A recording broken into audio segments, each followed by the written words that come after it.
جديد إلى وجود صافرة، وخطأ لصالح ميشائيل ديلغادو البرازيلي. الكرة إلى وجود خطأ لواحد من أكثر اللاعبين حركية ومرونة مع الهلال في المباريات الماضية.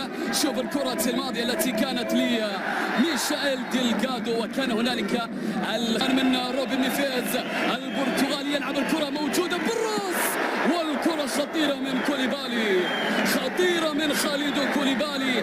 التهديد الأول للسنغالي وكابتن منتخب السنغال.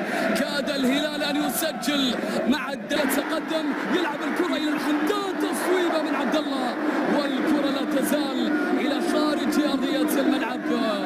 الضغط كان موجود في اللقطة الماضية، والكرة ستنفذ من روبن نيفيز. يأتي الكرات الثابتة في الهلال، الكرة موجودة بالرأس إلى خارج أرضية الملعب. الكرة الماضية من علي البليهي، الرأسية تأتي من البليهي ولكنها لم تكن مركزة.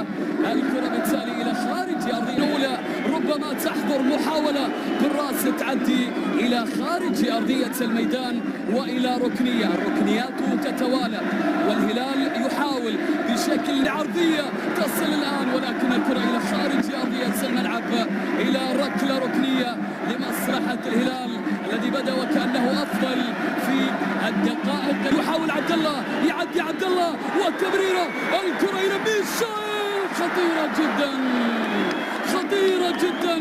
يوسف المطيع يبعد هدف محقق لصالح الزعيم. شوف الضغط الموجود من عبد الله، سرعان ما تعود الى دوسري سالم يتقدم، يلعب الكرة العرضية بحثا عن ميلينكوفيتسوفيتش، والكرة الى خارج ارضية الميدان والى ركلة ركنية لمصلحة الهلال.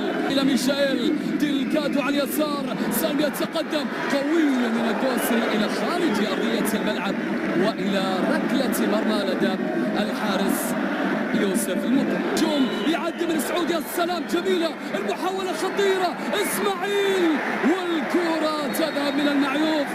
يا له قمة في هذا اليوم بين الوداد البيضاوي والهلال في معركة أخرى، ليست كأس العالم للأندية وإنما البطولة العربية، طبعا بحضورها القوي في هذا العام لوجود أندية ذات الصلة. طبعا لكل نادي له نجوم، لاعبين، صفقات، نقول غالية، نقول لها قيمة وأثر كبير على عالم كرة القدم، في الكثير من الأشياء والأشياء المطورة. لذلك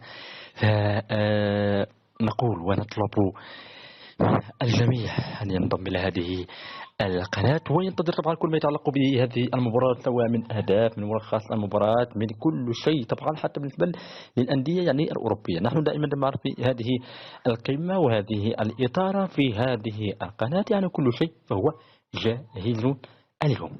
إذن نتمنى من الجميع أن